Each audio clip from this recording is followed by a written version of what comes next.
Thank you. Okay. Is that Lisa? That's Lisa.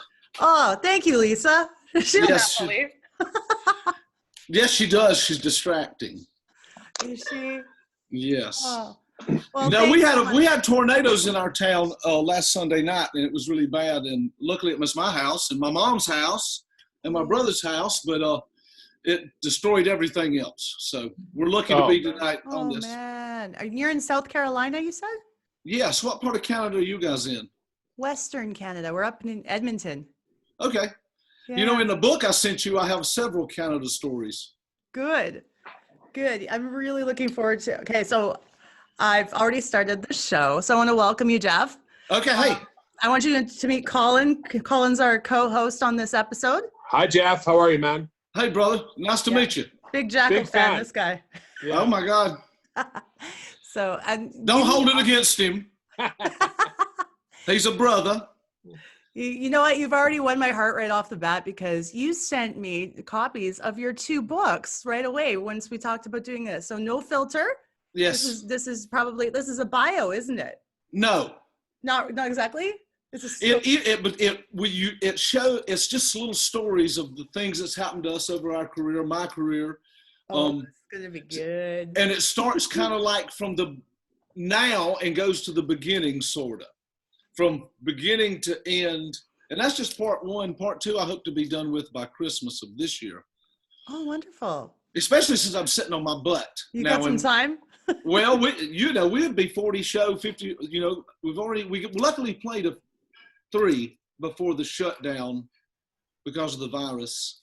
But tonight I would probably be in New Mexico, I think. So we'll be doing it from the bus. But no, we're sitting on our butts. And how long have you been in quarantine? Well, here's the funny part. When I'm not on the road, I'm normally in quarantine regardless. Right. Because we play over 100 shows a year, 150 shows sometimes, and it just depends. Always over 100. So when we come home, I just stay home. Right. And I live way out in the country. Me and my brother. We live in a town called Seneca, South Carolina, right next to a college, Clemson University, which is kind of a big college and a football town in the United States. And then Jesse, our singer, Jesse Dupree, and Roman live in Atlanta, which is 126.4 miles from my mailbox to Jesse's. Trust me, we've been together for 30 years. I know every single foot of it. But they live in Atlanta where our office is in Atlanta. So we're all down south here. But I've been home. We besides those 3 shows, we take usually January and February off, and then we tour the other 10 months. This year, though, our last show was December 21st, and that's coming out as a DVD from Kansas City, live Christmas show. Daryl McDaniels from Run DMC comes out and jams with us. Oh, great! Wow. Yeah, and we just did a new song. We've been productive in our off time. So we just did a new song for his new record, first one in, I'm guessing, 30 years, the Run DMC record. So we're on it, and there's going to be a lot of artists on it, but, we're the lowly little turd in the punch bowl. But he come down, and we did that in February before all this happened, and we managed to get 3 shows, and then that was it. So, because we do a lot of biker events. Right. Tons of that stuff, and they've canceled Myrtle Beach Bike Week, Sandusky, which is huge for us. That's 30,000 people, and then, but they think Sturgis will go, and then we should, who knows? Sturgis, I've heard about. I think we have a few friends up here that like to go visit that one because it's fairly close. Well, close to you guys. Yeah, exactly. Well, we're normally on the road, and we go in. We did that TV show. Do you know about the Full Throttle Saloon TV show? Full Throttle Saloon. I was going to ask you about that. Yeah. Yeah. That's from Mike's place, and it burned down. I mean, I don't know what kind of order you guys want to talk about this stuff in, but But as far as the quarantine, except for 3 shows, we come home at Christmas, and I've been home. But we're discussing our new record. And me and my brother live side by side, and because of things like this, not like in the old days when we did our first record. You had to all come together in a room, right? Right. Mm-hmm. But we can now send out. Me and my brothers have a studio in my backyard. He lives on the other side of me in South Carolina, down the sticks, and we can go down there. I know it sounds funny in my country accent. We can do our demo tapes and send it to Jesse to tell us what we did wrong. And then put lyrics with it and Roman, and then we can vice versa. But we wouldn't record anything unless we meet, face to face. But other than that, we're waiting to see when we can go back out and play. No, you were mentioning Atlanta a moment ago. I heard today on the news they're going to open up Georgia. Oh yeah. Well, they're going to have to. Here's realistically, we're not going to be able to stay in quarantine. People's got to go back to work. It's just going to be, instead of everybody's, I hope I say this politically correct enough for me. If you think you're going to get sick, you're going to have to keep your butt at home, and everybody else is going out and work, or we're not going to have any kind of food. It's just going to be way worse than that, and I think it's kind of overblown, but I would rather not go political with this, but of course, no. I'm over it. I'm ready to okay, let's just speak for Jeff. I'm ready. I don't care if I'm looking at an operating room with people with masks on. I'm ready to hit the stage and jam. That's just how it is. Right. And I'm not wearing one, okay? Because I can't sing through. So no, I'm just, I want people to be safe, but a lot of it's rearing its ugly head now. And I will say this, that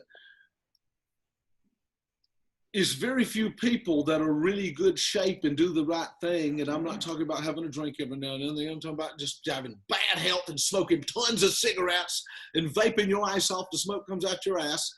Some of that stuff you might need to cut back, because I quit drinking 6 months ago not because of my health, but because, I have a lot of things going on. But this sent me back. I was going to say, you said we were going to have a drink together. So I did, but I'm not doing what we used to do, because our singer has his own bourbon. And we have, you go from having no money, but now we have tons of bourbon. I don't really deal with that. But the last thing I'll say is I'm over it, is all I'll say. That's all I'm going. I'm over it. We can't do this forever. It's not realistic. No. People can't lose everything they've got, even if it was, I just don't see it being realistic. You'll have to open it back up. I'm glad. We'll see what happens. Yeah, that's going to be the test. We're going to see what happens. I'm optimistic that it's going to be okay, because, if I'm a history buff too, and there's always something going on. My grandfather taught me and my dad at an early age, the minute you're born, you're dying. So you better live it for every moment you got. Kind of the Jackyl career, what we do, it's like you take a bite out of life's ass every morning, try to be Batman as best I can, and if I get took down, that's one thing, but you got to live life, and we can only do so much as far as quarantining. We're going to have to get out there and, I guess, build up an armor shield against this kind of stuff. Right. That's the only way to survive. It's day I'm by interested day. to see what happens. Yeah. Okay. Now, interview's over. Y'all said that's enough of that guy. I was saying I wasn't going to go there, but you get me started. It's all good. It's all good. That's just the reality. You're seeing a rock guy that plays 100 shows a year venting because I'm sitting on my ass in my damn living room. Well, that's a long time to be off the hook. Yeah, man, absolutely. Yeah. And the bad thing about it is when it goes back, we do a meet and greet every night. You hear about bands charging for meet and greets and stuff. No, every night we go off the stage, backstage for a minute, get them people in line. Then we go out and we shake every hand in the building, and we sign anything to the end of time. We're not going to listen to your life story, but we'll listen to some of it. But we're going to shake every hand, and we're going to tell everybody we appreciate you. And we've been doing that for a long time. I mean, that's just what we do. And that's really the crap style of all of this, is what we're going to miss doing that. I'm not sure how that's going to turn out, because people like to touch and hug and sugar and take pictures and kiss and get up all in your face. And I love it too, but, Yeah. Well, they say after this is done, one of the social implications that's going to happen is going to be the death of the handshake. So we'll see if that's. I tried to shake a dude's hand in Walmart earlier. I was like, "Hey, man!" Fantastic. It ain't gonna last. You know, people's gonna be shaking hands. You know why? Here's why I'm optimistic about it just being something that we learned a lot about and we'll move on. And here's what I'm optimistic about: sex. I don't know how you're gonna do that 6 foot apart.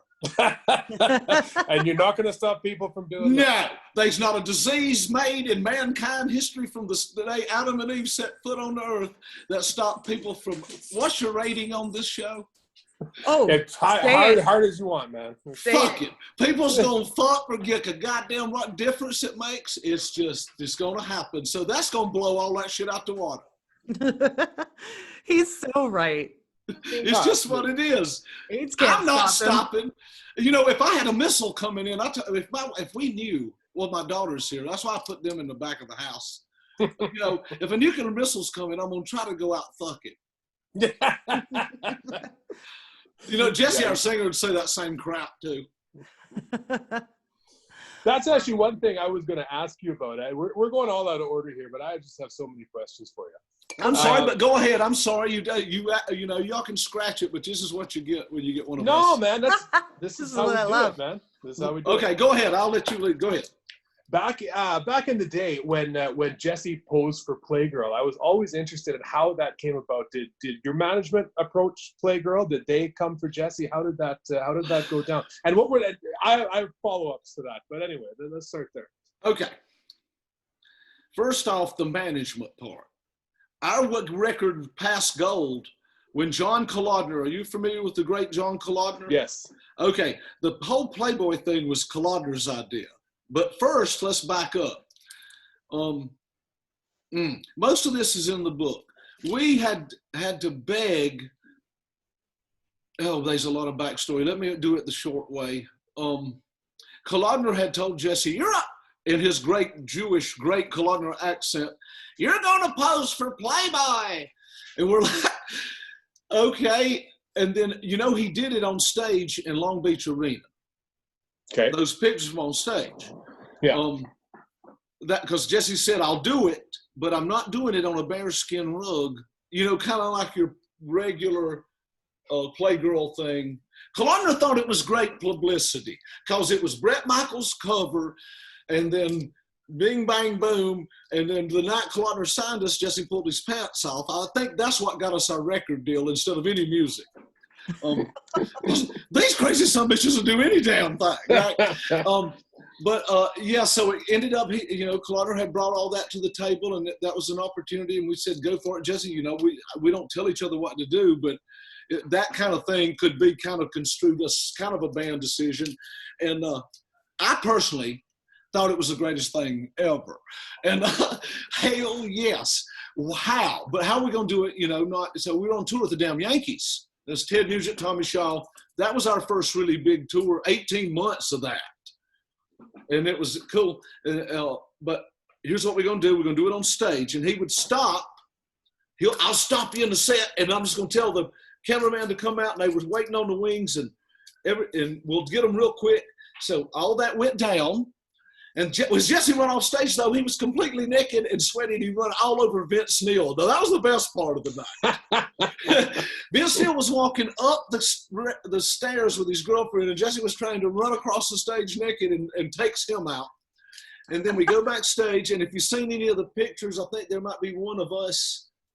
I know I have it. I don't know if it's in the magazine, but it's all of us on the couch, and he's laid out like this. And we were used to seeing that because he did that shit all the time in clubs. In clubs with 3 people. So 20,000 was perfect, right? But here's where it went south. Down front in the first 3 rows was the district attorney for Orange County, his wife, and 14-year-old daughter. Oh. Okay, so we went out of town. And nothing happened, and everything was great. It's the greatest! Woo! And then we went out of town and played in Sacramento, and then came back to not Long Beach, but another one that's in that same vicinity. And as we start playing, SWAT surrounds the stage. SWAT guys, all standing there on my side near my amps, waiting for everything to come off. And then they arrested him and took him to the jail. Luckily, our lawyer had flew out, and they put Jesse in jail. That's the night that we debuted the Down on Me video on Metal Show on MTV. Oh, okay. Jesse watched it from the cell, and we were outside in the tour bus. But yes, he was arrested for that. And then he was supposed to do community service. No, I forget what happened, but anyway, we had to pay a fine. We've paid lots of fines. You get deep in that book, you'll see the fines we paid for this crap. But yeah, so that's what led up to that. So what's your next follow up to that? Did it change your fan base? Did you see an influx of fans from that? Did it change the perception of the band? What was the feedback you got from it initially when it came out? Okay, and this is multi-level for us. It's just so it wasn't nothing new to us, you see, because Jesse would do that all the time, even in clubs. I'm telling you, that was what you would see. You know, we recently found in our archives our show that we played the last show before we went and recorded our first record in Los Angeles. And we played that first record was basically all the songs we knew. You know, when John Colin signed us, he came into a show in Atlanta. We traveled in a van, 11 people pulling a trailer from Atlanta to Los Angeles. We lived out there in South Central, a bunch of white Southern boys in Crypt country. We lived there with them because it was the cheapest hotel. They took us as kind of their pets. They just never seen nothing like it. A bunch of foghorn leghorns out here in white. What the hell? So it was great. But we couldn't get the people to come look at us. We could see the record company buildings from some of the clubs. You could see Geffen from the Whiskey. And we played that. And nobody would come. And then we drove back. We drove back from it. We had enough money for gas and 2 joints. And drove from Los Angeles back to Atlanta, 53 hours. We only stopped for 30 minutes at the Grand Canyon to get high. And that had to last all the way back. Yes. So we did that. And then 4 days later, our lawyer had convinced John Colin to come see us in Atlanta at a show. And then we were doing good there. We were selling out any clubs and buildings. We were doing and just playing our originals.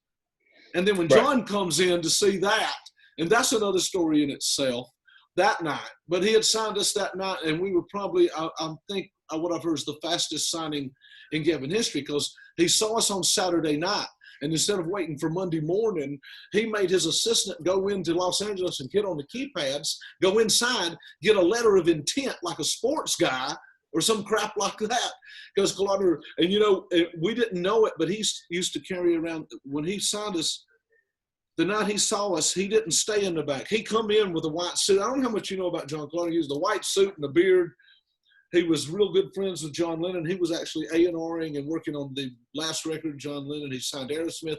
He's the guy that brought Aerosmith up from nothing. That's how we ended up doing so many shows with Aerosmith.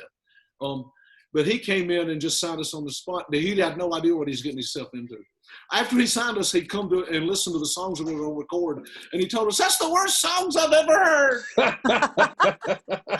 But this is what we got. So, you know, but, you know, that's what, I know I go on tangents, but. No, it's great, man. It all connects, you know, but the thing with Jesse was, it was, and that ended up, nobody wanted to play. Some bands were, it seemed that's what ended our career as far as playing with anybody that wasn't huge. Okay, because any band our size or down that won't have no part of some dude up. I mean, because you couldn't follow it, no matter how many notes you could play. It's hard to follow a dude that's naked and running around with chainsaws and all the shit we were doing, you know. And I understand that musically, way better bands, but we brought the show. You know, we've always been from that thing of this as much as part of the show, and then the music, because we're serious about our music too. Don't get me wrong. Right. Yeah. But we do it with our tongue-in-cheek kind of way. 100%. And actually, that was another thing I was going to ask about some of the stage antics. Like Jesse used to have a goose gun for a mic stand. He used to fire the goose gun. Used to? We do it. That's every night. If we don't do that, people throw shit. This is my question. In this day and age, with the sensitivity towards firearms and that kind of thing, you can still fire a goose gun, and nobody gives you flack over that. It's all in the delivery. Okay. Okay, it ain't like somebody's mad up there. Plus, it's a blank. It's just more than a noisemaker. But by the time that happens in our show, at the end of the night, it ain't everything. He used to shoot at my feet back in the old days. Oh, I'm so deaf in this ear because of the shotgun. Because, you don't realize that Brandon Lee, Bruce Lee's son who died, he got shot with what is the wadding out of the end of the gun. There was no slug or bullet. It's the wadding. Well, that comes out of this thing. You got to shoot it up.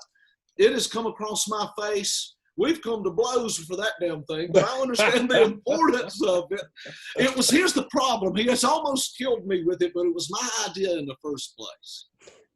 Right. So it used to be a double barrel, but he still does it. But that's what we do. And the chainsaw. So we have to keep a good, healthy insurance policy. I would imagine so. Yeah, people would riot if you didn't bring the chainsaw. I mean, I was going to say, the chainsaw is like, it has to be there, right? Or it shows not. If we don't play the lumberjack, I don't even want to attempt to think about what it is. The people hate. That's what they come because let me tell you the story of the lumberjack, and it'll just kind of make you understand. The first single off that first record was "I Stand Alone," and it had made a little and we begged for $15,000 to do the video in Atlanta. We begged for it. That's in the book. You can go deeper with this. And we did it in a weekend for I Stand Alone. And by the time that weekend was over, the video cost $1,015,000 because we got sued out to Yin Yang. That's another story. So before it even comes out, we're so far in debt, it ain't even funny. But what I do say in my book is because of the things that happened to us, we were so indebted to Geffen, they had to make us a hit. We had to go. It was actually a brilliant plan. And I know that this show's about success in the 90s, but with us, it's in different phases because, yes, this meant selling a lot of records. But, your record deal, if you're making a nickel a record, you got to sell 4 billion records to make $100. Mm-hmm. It's not, people just don't get it. And that's the old school version. Especially now is streaming. You don't make much at all off streaming. Yeah, but then the next thing, and that the lumberjack had no lyrics in it when we went to Los Angeles to record it. The only songs once John Kalodner got Down on Me, When Will It Rain, who he told us before we went to Los Angeles. Kalodner said, "When Will It Rain?" He told Jesse, "When Will It Rain" was the worst song he's ever heard in his life. But then he got out there and he said, "Hey, where's the rain song?" So Jesse wrote it. Said, you never seen anybody so brokenhearted, and it was brilliant. And he had, Down on Me, When Will It Rain, I Stand Alone, and Dirty Little Mind. So once those were down, we could pretty much do what we wanted to. Mm. And then Kalodner asked us, "Where's the chainsaw song?" And we didn't have lyrics to it. Jesse would just crank it up at live gigs and run around the club with it and cut into the ceiling. It wasn't a song. Really? Oh, so it was just a stunt and then it had to be. Yeah, we just played one night with it and started playing this blues thing. It wasn't nothing. But we didn't ever expect to record it. But John said at the final end, as we got into it, and this gets more deeper, we recorded that record at the studio called Rambo Recorders in Los Angeles. It's in Rumbo Park.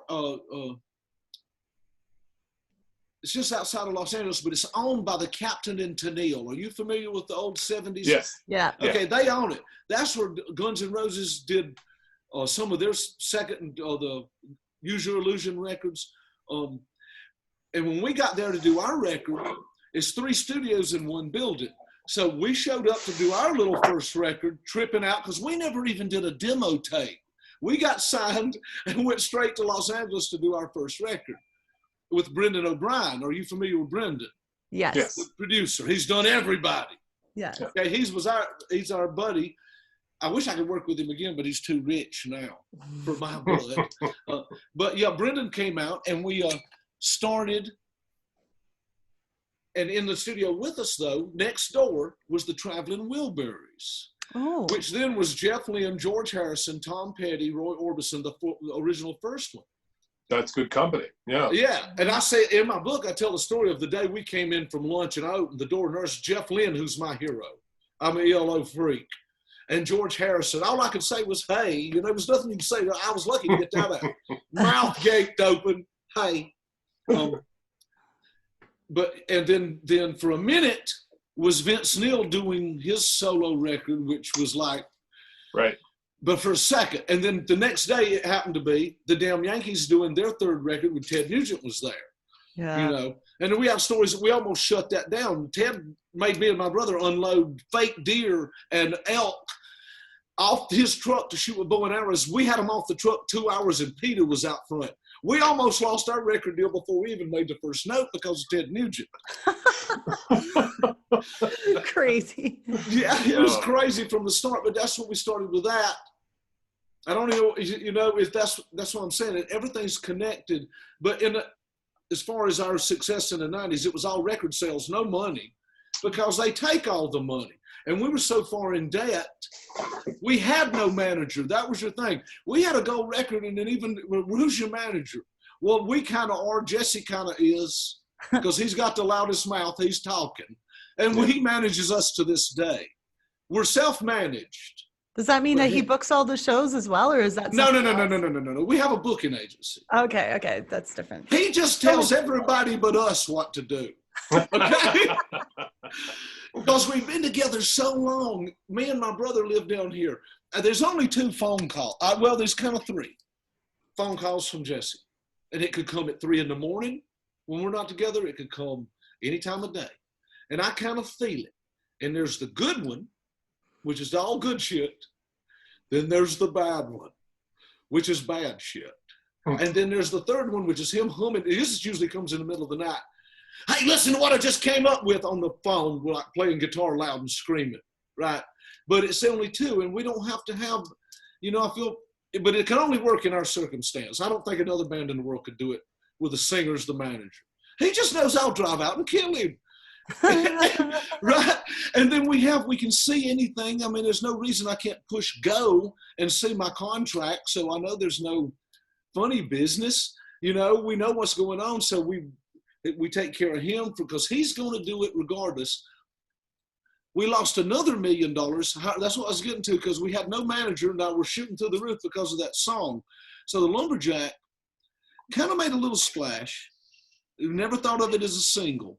Mm-hmm. And then all of a sudden, record stores are selling out in Oregon, Alaska, places in Canada, anything where there's lumberjacks. Okay. Then all of a sudden there's millions of lumberjacks buying it, and they're kind of people that would never, old dudes that would never, and mostly guys, that would never in a million years care about it. They couldn't tell you another song. Oh, my dad loves it. My dad's 74 and he loves it. And those kind of people still come to our show. We'll have kids down front and look dressed up like Slipknot. And then right next to them, some old boy, like your dad and my dad, just got down waiting for that last song of the night. God damn it. That goddamn guy plays a chainsaw. Exactly. And trust me, there's a blade on it. We got a DVD on our DVD. The one I told you, we have the show that we played before we went out to record the record. And we've been asked this over the years. And in 30 years almost of the chainsaw on stage, Jesse's only cut himself twice. Wow. That's amazing. Yeah. And both are on film. One's Radio City Music Hall. Some kid with a camera back in the day, it's like 95, where they sit in the balcony, and you can see it go up, and then I guess somebody was changing it, went down. And Jesse cut through and cut his leg. You could see his blue jeans. And then once on TV in Miami on a morning show, cut clean through his boot. Yeah. We laugh. I mean, people don't understand, what's wrong with these people? They're laughing at their friend. We told him not to do it. I think possibly the greatest moment with Jesse and the Chainsaw, though, was on the Tom Green show. He really got on Tom Green's bad side that night, didn't he? That cost us about $30,000. Really? No. I think more. They won't tell me the full story. Oh, no. That desk belonged to Johnny Carson. Oh. What? Yes, it was an iconic desk. No, even more so now. Yeah. No, Tom Green. I had respect for Tom Green. Remember the trick we used to put the turd on the end of the microphone stand and interview people? Now, that was the thought. He was the greatest. But the night he did that, Jesse flew from Sturgis, and that's when we did a test run for the Full Throttle TV show, doing a pay-per-view for the people that do WCW wrestling. Do you know anything about that?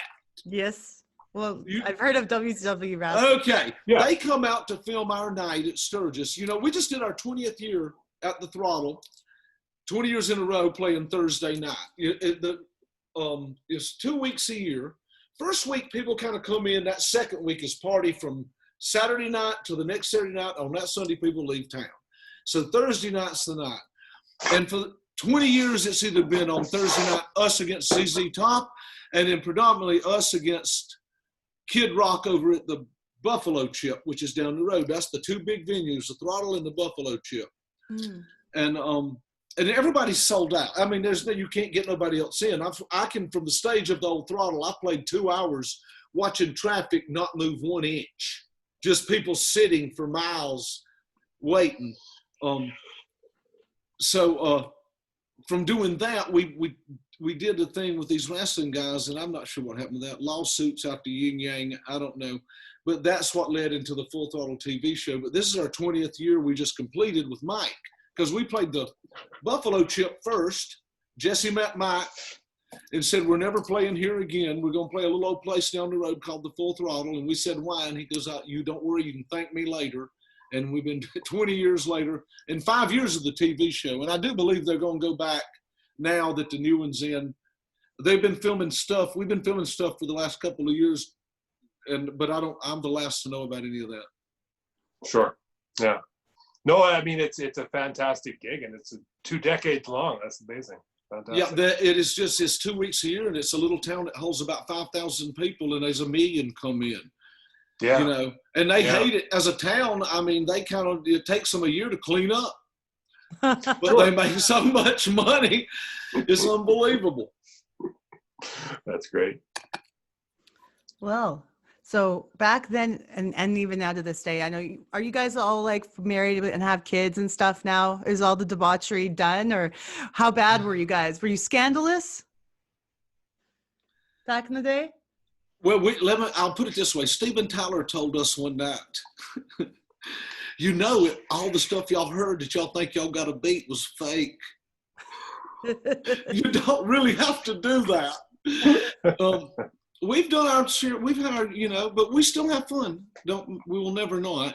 But we do have kids. Yes, I have a 14-year-old daughter and a 30-year-old son in his own band. Oh, really? Nice. Yeah. And then Jesse, my brother, has 3 boys. Yeah. They're more sports-oriented. 2 of them are in sports, football players. And then Gage, my nephew, he's in a band. He was our road manager for the last couple of years. Now he's in his own band. Mm-hmm. He plays guitar like his Uncle Jeff. My son, though, plays drums like his Uncle Chris. Ah. And then Roman, our bass player. Now, Roman, you guys know Roman Glick was in a band called Brother Kane before he joined us. Yes. Oh, Brother Kane. Yeah. I love that band. Yeah. Yeah. Roman hated us. He hated our guts before he joined the band. He'll tell you straight up.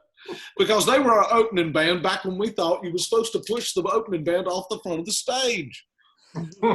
Okay, we didn't know no better, but he was the first guy after after Tom Bettini and Jimmy Stiff quit the band, and we decided no other guitar players.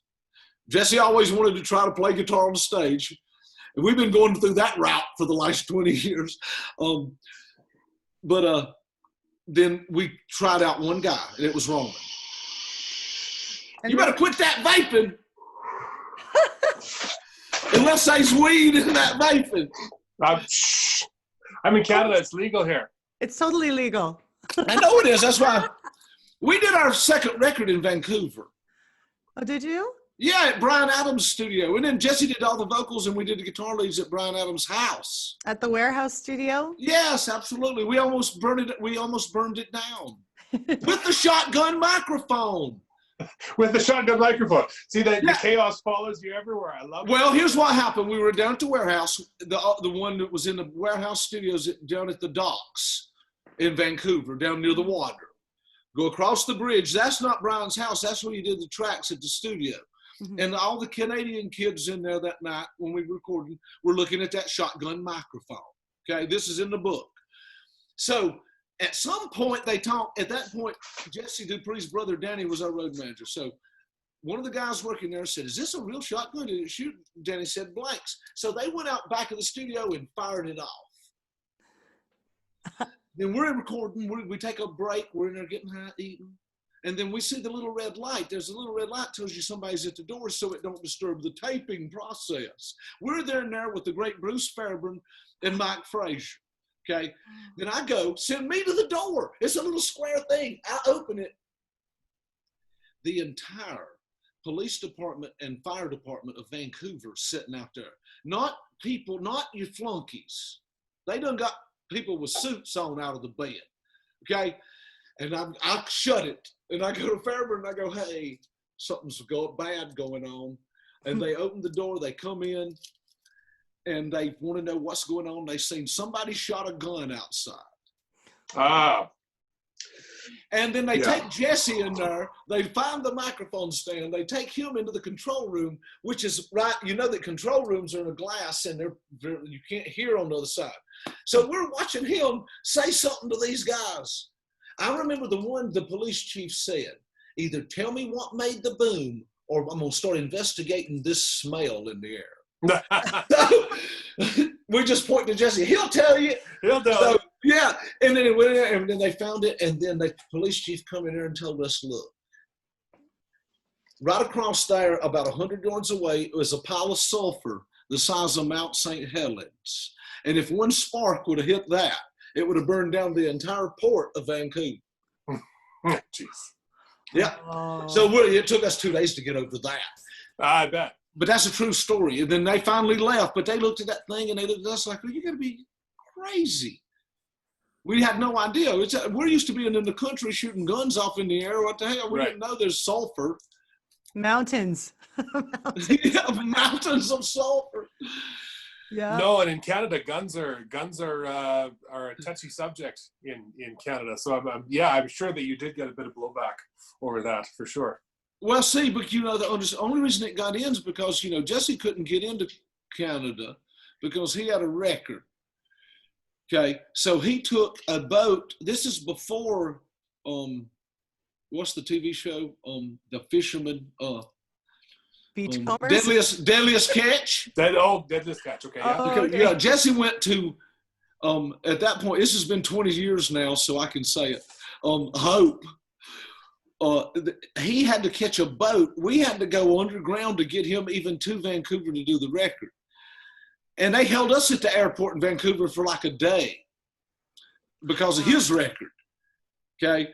So Jesse got on a boat. Some guy in California or in Washington State got him on a fishing boat, and they brought him in the boat some way to an airplane that then delivered him into Vancouver. Or maybe the airplane and the boat second. But anyway, that's what happens when Geffen Records in those days got involved with having something happen, right? And they got him in there, and he brought that with him. Otherwise, there wasn't no flying with that thing. We had to buy. We did a song with a chainsaw on that record, and we had to buy a chainsaw once we got there. Oh, geez. Yeah, that's why we don't really. I mean, it's been about 6-7 years since we've been to Canada. We were supposed to go last summer, but promoters and it's not like I love playing Canada. And we have some great stories of Canada, but it's hard now with the way things are. We have so many days. We don't even have to leave the United States. I'm not going to go to South America and come home with $5.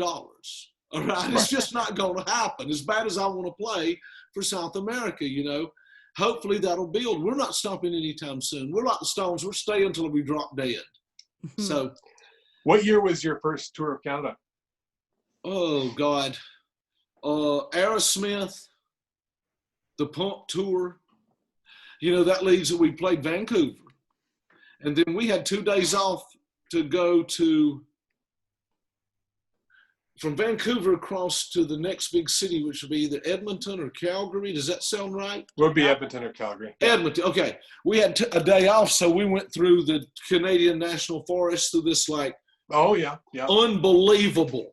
I went to sleep and woke up the next day in the back of the bus and just lifted up things. And on one side, you're looking back at the United States and just bank. On this side, it's like mountains, and just blue water. And Gorgeous. this is a story in the book too. That's the morning me and Jesse tried to get a mountain goat on the bus.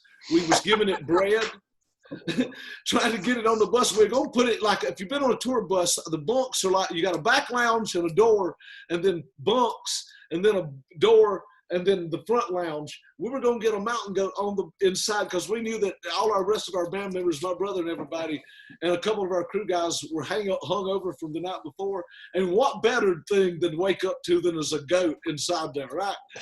So we're going down the road, and then a guy flags us down, and it was hilarious. And he points to a sign, and it's like $250 fine, $250,000 fine. For even looking at this damn goat. I'm telling you, quit giving it bread. Stop. But yeah, so we went across there and came out. So we're talking, the first time was 95, 94, 95. Wow. That was a great time for rock and roll, I think. That period of time. A lot of great bands out at that point in time. What was it like playing with Aerosmith? Oh, we done so many things with them. It was the best. Aerosmith was notorious for doing 3 weeks. They give the Black Crowes 3 weeks. They give Guns N' Roses 3 weeks. That was their thing when they rose back up from the ashes, was 3 weeks to help new bands out. You get no money. Let me go ahead and tell you, you get no money. $500 a night, you're lucky to get from an opening band. We're good friends with AC/DC and Brian Johnson, and we've done a song with Brian, and we played with Brian. Have you ever heard the song Locked and Loaded? I haven't, no. That's our song with Brian Johnson. The first time AC/DC, Malcolm and Angus let anybody work outside of AC/DC with anybody. Check that out. That's on our Cut the Crap record. We'll play it on the podcast. Right. Absolutely. That song goes here. Yeah, that's Brian Johnson. But what was your question? Sorry. I just what was it like touring with Aerosmith? Like, okay, go back to that. We did 3 weeks, and then Megadeth was taken over. This was back in '94. We got to, we did our 3 weeks, and we hit it off. We got what we did. Here's what happened. We did our 3 weeks. We were told John Collider, who handles Aerosmith, that was a whole Geffen thing, right? Because we owed them now millions of dollars because of all the debacles. So they can't not. That's the only reason we're talking tonight is because of the folly that happened before. So I don't have no problem telling you. They had to put it out there in the day. Grunge is taking over. The last of the rock guys, Aerosmith, though, they last, you're there forever. So we take off with that. We do our 3 weeks, but we're getting no sound check. Our set is 15 minutes, 3 songs. Nothing. We don't even see the guys in the band at all. Mm-hmm. Well, we see them the first day. We got to see them. We had to play 2 shows in a town to be able to afford to stay in the town the tour started in. Okay, so it was Sioux Falls, South Dakota. So, or something like that, where they were just rehearsing in the big building, and then on the third night, they do 2 nights rehearsals. Third night, tour takes off, we're off. They played 3 or 4 nights a week. We had to play 7 nights a week so we could afford to be on the tour to get the soaking up of the people. That's all we needed was the exposure. That's all you get. You don't get no money, right? We had to pay our bills the other way, and we're still in a van, okay? We don't have a tour bus yet. We're in a van. But we get on that, we do our 3 weeks, and then we go home. But then we find out our record's starting to go through the roof, okay? So we go from in a van to starting on our first tour bus to now we're headlining. A little clubs, smaller buildings, we'll pick up what we can get, but let's just take our chances on the headlining. Let's just start. We can make more money. If we can make $2,000 in a club as opposed to just messing with some big band for $500, let's go. There we went. Okay. And Collider made us do that. So we did that, but we're moving at light speed now. And then we're home for 3 days off of those first 3 weeks. And then Jesse Dupree calls me in the middle of the night. This will be the third time the second time, big time, I'll tell you later, he calls me in the middle of the night and goes, guess who just called me? Not booking agents, not nothing like that, Steven Tyler. Tyler called and says, we want y'all for the whole tour. It's the first time we ever done it, but me and Joe want you to finish it out. And then, but they hadn't told Megadeth. Ooh. Megadeth finds out.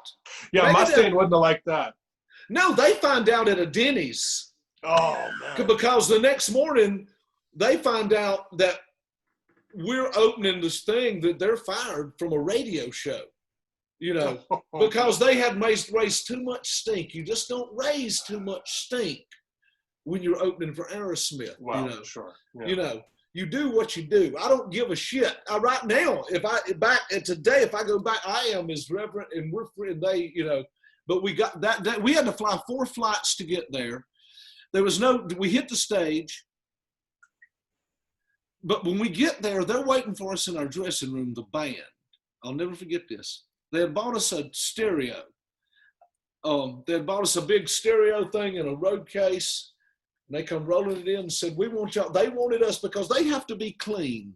They're clean now. They're the hit machine. They're paying the world. Okay?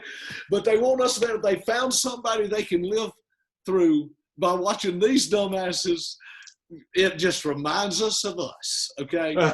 And that was our touring experience, and that started a lot. But they let us know that, and they came in. And then I remember that day, Stephen looked at us, Stephen and Joe goes, look. But here's the thing. They might write the songs, but from what I gather, the boss of Aerosmith is Tom Hamilton. He's the voice of reason. Yes, he asked. Okay. He was in our dressing room, and he sat there in front of me. He said, let me ask you this. What can we do to make this so y'all can have because we told them we didn't want it. That's what Jay said. We don't want it. If we got to do what we just did for those 3 weeks, dudes, we love you. You're our heroes, but we just can't do it. Right. And it was like, what can we do? And okay, you ready? Here's what you can do. We need a sound check because their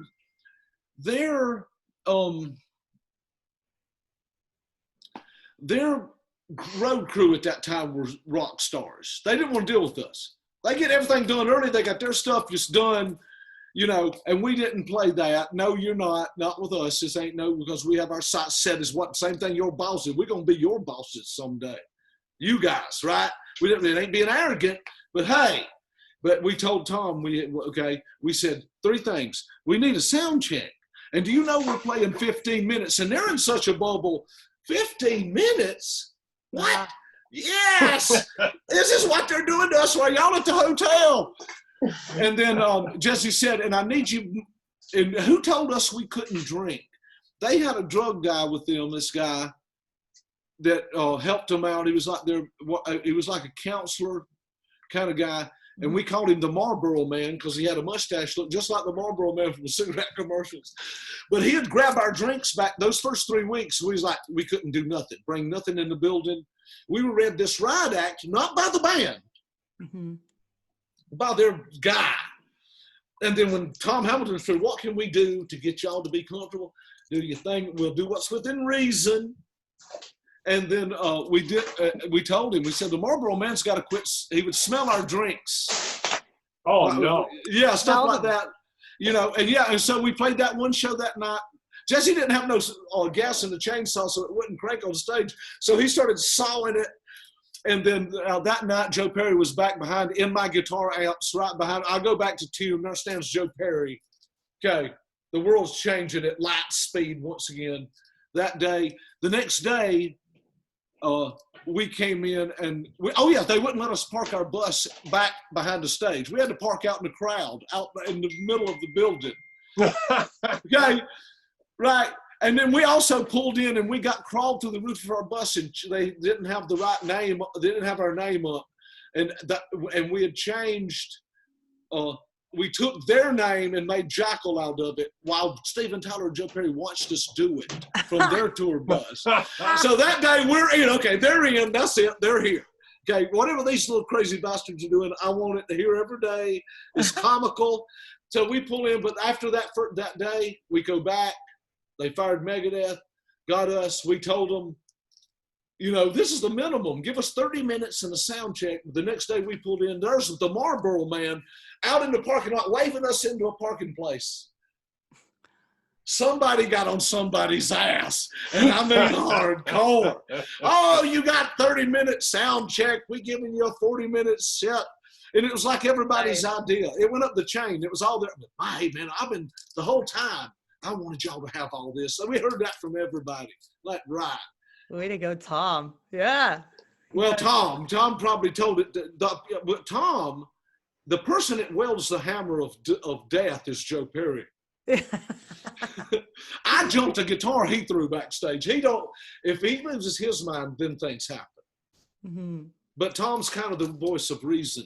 But, you know, don't quote me on that. That's what I saw was my little observation. But they're the best ever. Every night was a lesson in the Rock and Roll Hall of Fame. Same with ZZ Top. We did 18 months with ZZ Top. Did you?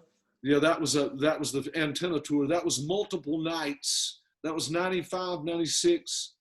That was multiple nights in 20,000 seat places. Okay, what keeps rock bands alive is not staying in a town after the gig. Your escape plan is having to go to the next gig. But that's one thing when you're playing little buildings and clubs, when you're doing 20,000 people, and then you can leave your shit set up and you go party, and you're doing it in the same town the next night, trouble ensues. Yeah.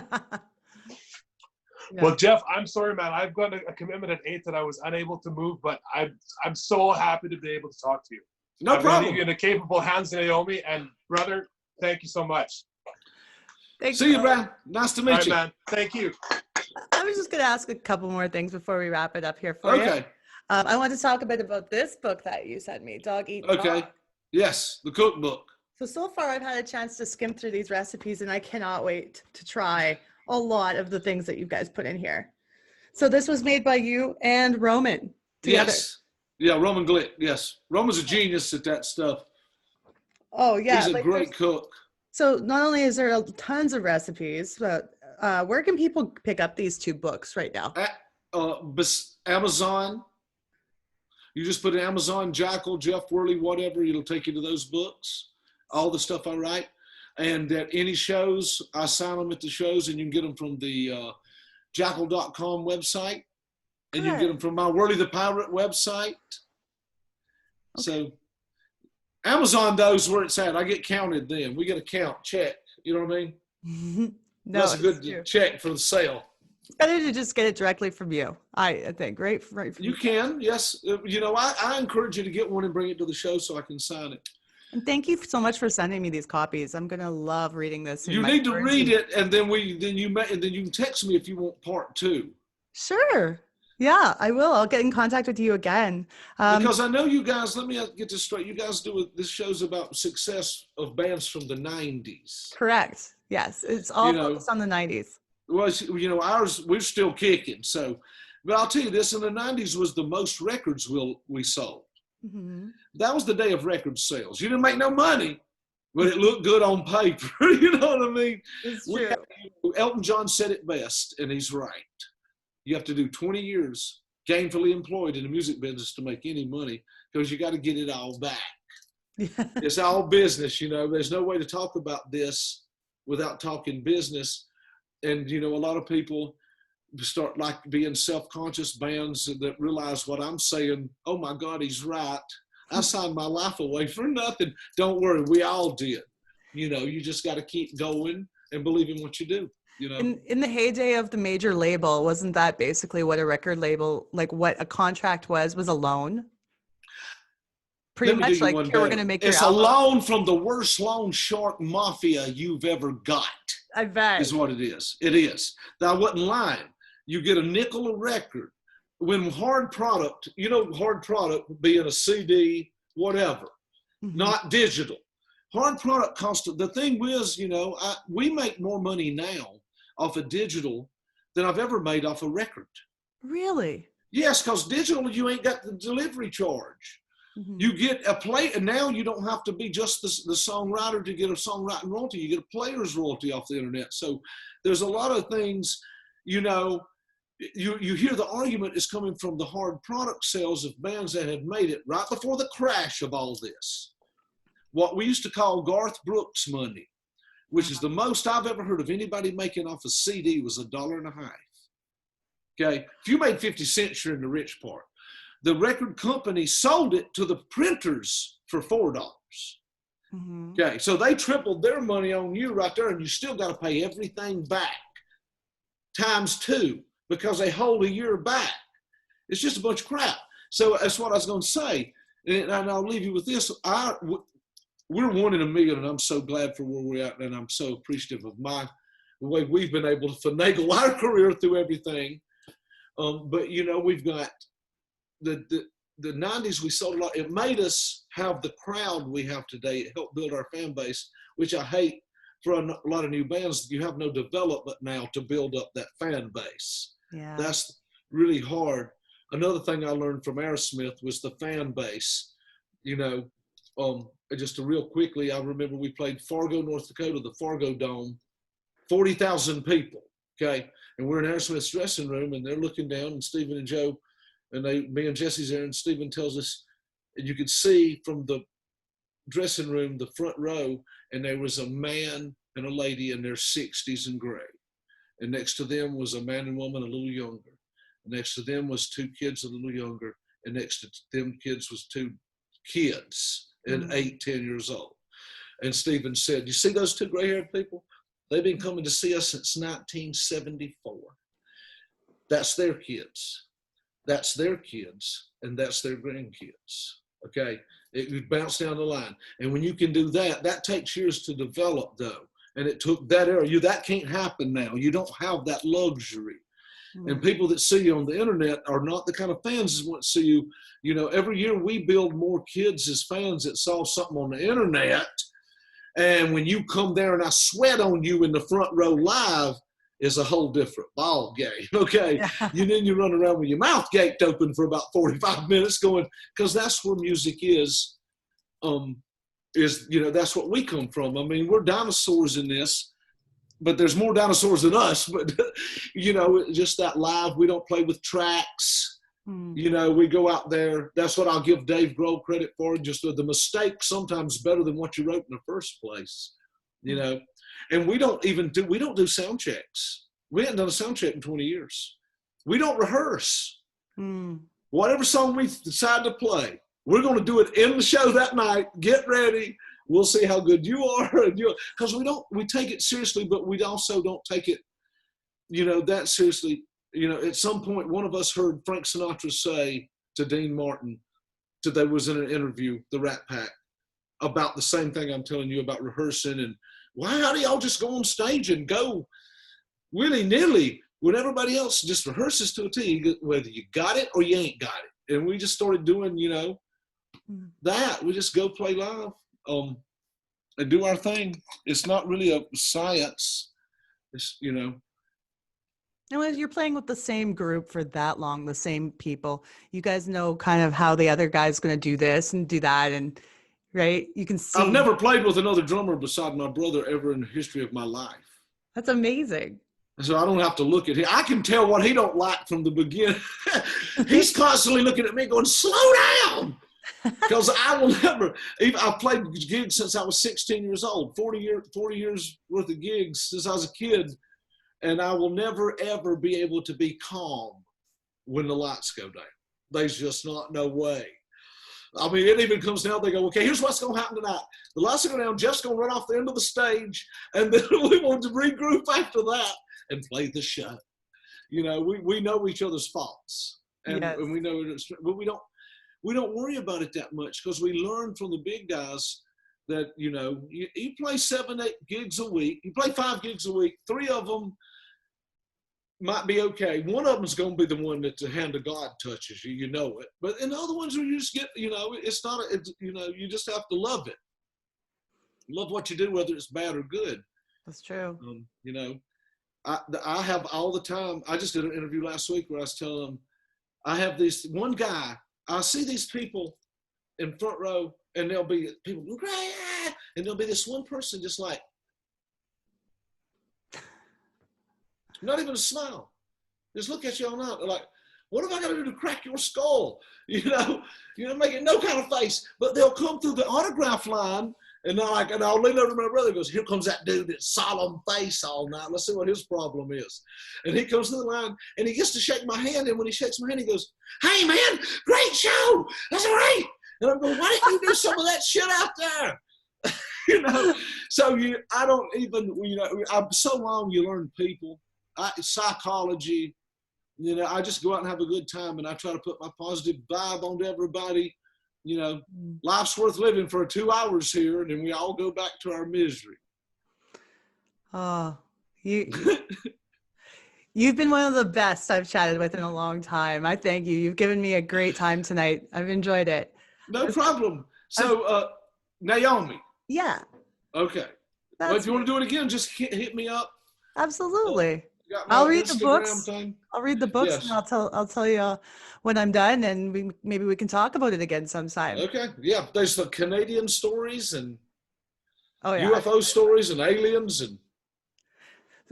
When we wrap up the podcast, I'd like to play a song of Jackyl's of your choosing. Okay. So, I mean, maybe an album track. I love deep cuts. So whatever you'd like to choose, we're going to play. I want you to play the one I told you with Brian Johnson. It's off of, it's called Locked and Loaded. Locked and Loaded. You got it. Yeah. Jesse, and just remember this, you personally. When you hear Jesse, our singer, and Brian Johnson sing it, that was one take. Wow. One take. Because Brian wasn't supposed to be on it. He was showing Jesse how to sing. That's what you get. And you're still filming this, but that's what, it don't matter. It's just the truth. That's what it is. They nailed it in one performance. So play that, Locked and Loaded. I will do. Thank you so much, Jeff. Thank you. I had fun. That was awesome. All right. We'll talk to you again soon. Okay. Hit me up, whatever, Naomi. Bye, darling. Bye. Bye. You hang up because I don't know how. Okay. Okay. Bye.